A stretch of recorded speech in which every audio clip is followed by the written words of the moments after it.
જે કંઈ સત્સંગ, જે કોઈ સાધક સંતોના શબ્દો, જે કોઈ આપણા અનુભવના શબ્દો, પહેલાં મેં વાત કરી એ પ્રમાણે કે આજે માવજીરામ મહારાજની પુણ્યતિથિ નિમિત્તે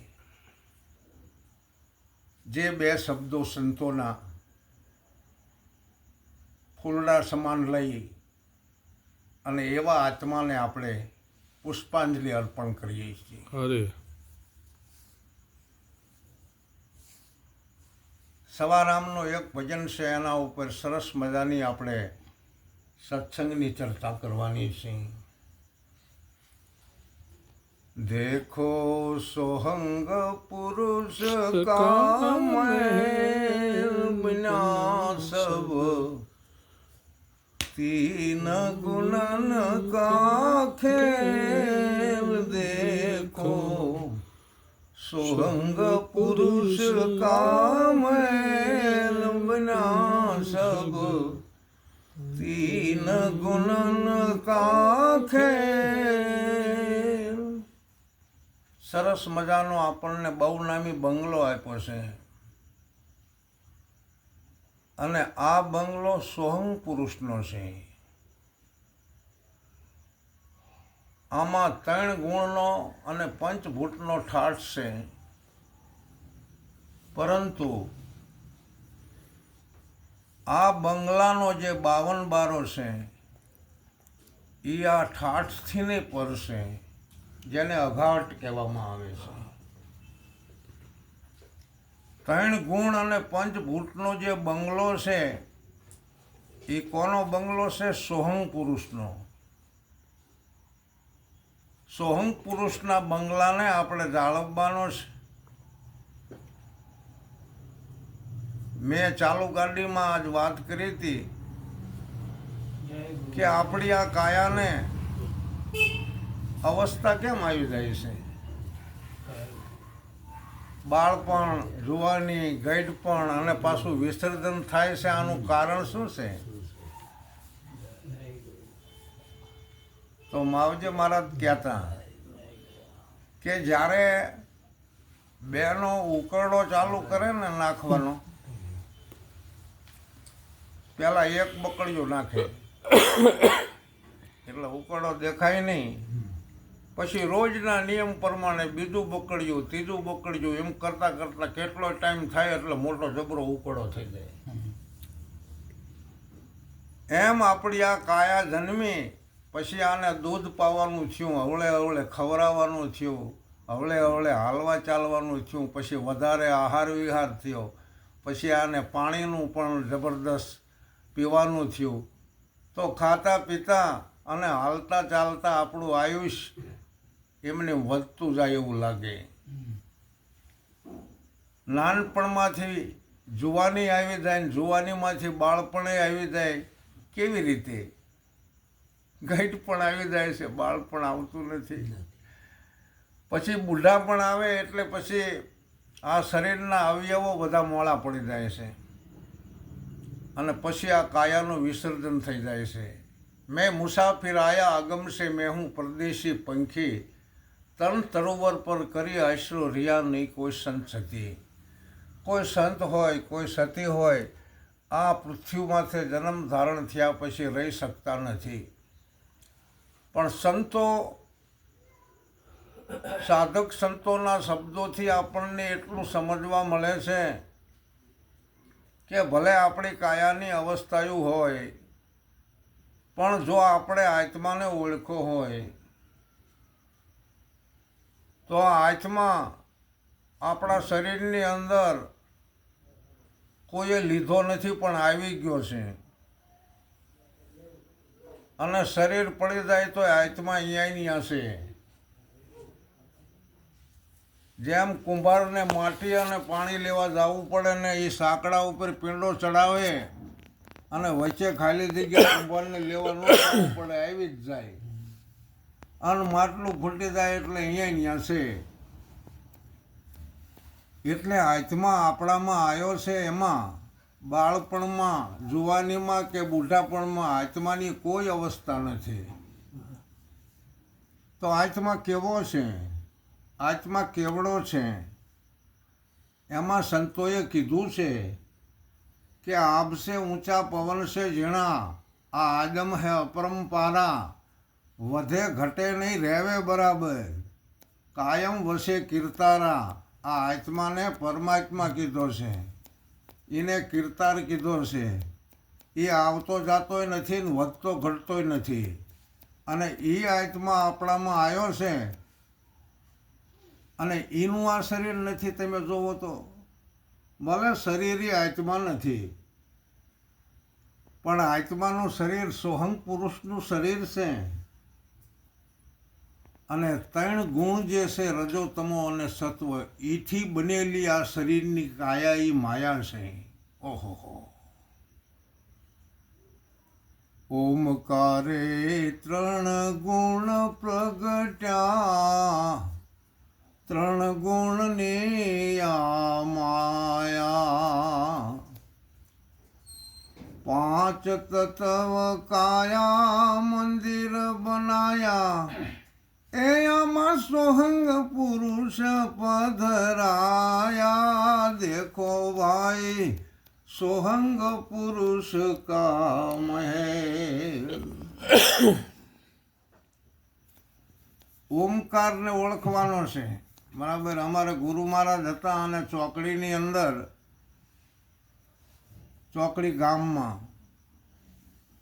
ઘણા બધા સંતો જ્ઞાન ગોષ્ઠી કરતા. એ ગુરુ મહારાજ બધાને કહેતા કે ઓમકાર આપણા શરીરમાં આંગળી મૂકીને નક્કી કરવાનો છે. આ મેં સાંભળેલું કાને. આપણું શરીર ઓમકારથી અને 3 ગુણની રચનાથી પંચભૂતના આંદોલનમાં પ્રકૃતિએ ઊભું કર્યું છે. તો એમાં ઓમકારે 3 ગુણ રચ્યા છે. તો ઓમકાર આ સાધનની અંદર આંગળી મૂકીને નક્કી કરવાનો છે. કેટલી બધી વાત છે. ત્યારે ઓમકાર આંગળી મૂકીને નક્કી કર્યો, ત્યારે આપણને મળેલું જે ગુરુમુખ છે, અને ગુરુમુખની અંદર જે ઉત્તર દિશામાંથી મારો સાહેબો બોલી રહ્યો છે, એ ભમર ગુફાની અંદર આંગળી મૂકી અને ઓમકાર નક્કી કર્યો છે. અરે તમારું મસ્તક ઓમકાર છે. આ ઓમકારે 3 ગુણ પ્રગટા, 3 ગુણની આ માયા છે. અને પછી 5 તત્વોનું આ દેવળ બન્યું અને આમાં સોહંગ પુરુષ પધરાયા છે. આવો ઠાઠમાઠ અને અઘાટ આની અંદર આવી ગયો છે. એ આપણા માટેનો અવસર છે. તો જ્યાં સુધી આપણું શરીર ટકી શકે ત્યાં સુધીની અંદર આપણે સત્સંગ, જ્ઞાન, ભજન, સંત સમાગમ દ્વારા આપણા આવેલા અંતકરણો તેમજ જીવાત્માનો મોક્ષ કરવાનો છે.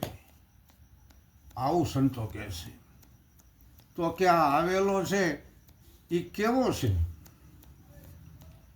કે નહીં મેં ઉત્તમ, નહીં મેં મધ્યમ, નહીં નર કે મેં નારી. નહીં મેં ઉત્તમ, નહીં મેં મધ્યમ, નહીં નર કે નહીં નારી. પશુ પંખી માયને પરખી લેજો, એ સબમાં જોત અમારી. દેખો સોહંગ પુરુષ કા મેલ બન્યા સબ, 3 ગુણ ના ખેલ. જો કે શબ્દો છે ઊંચા, સમજવાનું છે. ઓલો અબોલ બોલે છે, આ જે બોલે છે ને, હા, એ અબોલ બોલે છે કે મેં ઉત્તમે નથી, મેં મધ્યમે નથી. તો કેવું છે આ? મેં નરે નથી કે મેં નારીએ નથી. તો પછી આ કેવો છે? નર નહીં, નારી નહીં, ઉત્તમ નહીં, મધ્યમ નહીં, કનિષ્ઠ નહીં. તમે જુઓ, અને કેવી રીતે આપણે ઉત્તમ કહેવો, કેવી રીતે મધ્યમ કહેવો, કેવી રીતે કનિષ્ઠ કહેવો, કેવી રીતે નર નારી? એ તો સાધનની વાતું છે. આ તો અણઘડની વાતો કરી છે, સોહંગ પુરુષની વાતો કરી છે. સુરતા સોહંગ પુરુષની અંદર જ્યારે લાગે ને ત્યારે આપણને આ જ્ઞાનની ખબર પડતી હોય છે, નહીંતર પડતી નથી. પશુ પંખીની જે ચાર ખાણીની અંદર જે સચરાચર જે આમ ચેતન જીવાત્માઓ શરીરો આપણને લાગે છે ને એમાં આપણું જ સ્વરૂપ છે. આપણામાં જે આપણું સ્વરૂપ છે એ સ્વરૂપ આ પશુ પંખીમાં એનું ઈ છે, પણ એમની કાયા એવી મળી છે એટલે આપણે બધા ઉપર સમદ્રષ્ટિ રાખવાની છે. હા, ગંગા સત્યથીમાં કીધું કે હે પાનભાઈ, પ્રાણી માત્રમાં સમદ્રષ્ટિ રાખવાની છે. આ માણસનો અવતાર એવો છે કે જેથી કરી અને અભ્યાસ વડે અપાન નામના પ્રાણ ઉપર જીત મેળવી અને જ્ઞાન જાગી અને આની અંદર ભવસાગર તરવાનો છે. એટલા માટે કીધું છે. નામ રૂપ છે હમ હે ન્યારા, નહીં ઉપજા નહીં જાયા. मेरे कुल की कोई जात वर्ण नहीं, मैं अगम पंथ से आया. देखो सोहंग पुरुष का मेल. આ બોલે એ એવું કે છે મારે નામે નથી ને રૂપે નથી. નામ રૂપ છે હમ હે ન્યારા. મારું ઉત્પન્ન થવા પણ નથી ને લય થવા પણ નથી. હું તો અગમ પંથથી આવ્યો છું. એ અગમનું જે જ્ઞાન અત્યારે હાલમાં કોઈ પણ માણસને થાય તો શા માટે કરવાનું છે કે આપણે બોલવી છીએ એ અગમ છે અને આપણામાં આવેલી વસ્તુ અગમ છે. મનને પણ અગમ કહેવાય, ચિત્તને પણ અગમ કહેવાય, જીવને પણ અગમ કહેવાય, આપણી સુરત અને શબ્દને પણ અગમ કહેવાય ને આત્માને અગમ જ કહેવાય. અને આપણે આ શરીર છોડીને બનવાનું છે અગમ અને અગમ ઘરે જવાનું છે, પણ જીવતા અગમ ઘરને નક્કી કરવાનું છે. જેને સતલોક કહેવામાં આવે, જેને સતગુરુનો દેશ કહેવામાં આવે. આપણે આ માણસને ભક્તિ કરવી હોય તો એ અગમનું જ જ્ઞાન હોવું જરૂરી છે. પછી વિવેકથી નરનારી આપણને મળેલા અવતારો છે, પછી આપણે એ રીતે વર્તન કરવાનું છે વિવેકમાં. છેલ્લે વાત કરી સોહંગે સોહંગના અરે એ દર્શન કરી આયા, સોહંગ સોહંગ રટલાયા. દાસ સવો ગુરુ ફૂલગર ચરણે એ દે આપ માયા દર્શાયા. દેખો सोहंग पुरुष का मेल बना, सब तीन गुणन का खेल. આ તો સોહંગના દર્શન કરે છે, તમે તમારા દર્શન કરી રહ્યા છો એવું લાગે છે. એટલું શા માટે કીધું છે કે શરીર આપણું પડી જાય એટલે આ મન પવનમાં સમાય.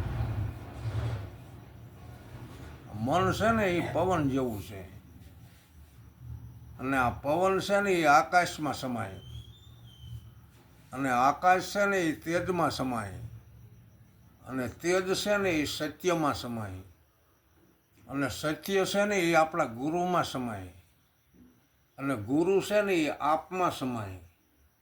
અને આપ જ્યારે આપમાં સમાવો ત્યારે તમને આ ક્ષેત્ર અને ક્ષેત્રજ્ઞનું જ્ઞાન જરૂર થશે. તેમાં કીધું કે સોહંગે સોહંગના દર્શન કર્યા, સોહંગ સોહંગ રટ લાયા. દાસ સવ ગુરુ ફૂલગર ચરણે આપમાં આપ દર્શાયા.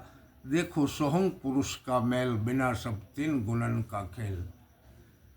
એટલે આજની મંગલમય જ્ઞાન સભામાં આપણે ગુરુ મહિમા અને ત્યારબાદ મેં એક સવારામજીની વાણી લીધી અને એના ઉપર જે મને આવડે એવા શબ્દોની રજૂઆત કરી. અને આપણે સત્સંગની ધારા અત્યારે જે કોઈ બંધાણી છે અને એ સત્સંગની ધારા પ્રમાણે આજનો આપણો આ કાર્યક્રમ માવજી મહારાજને સમર્પણ કરવાનો. બોલીએ સદગુરુ મહારાજ કી જય.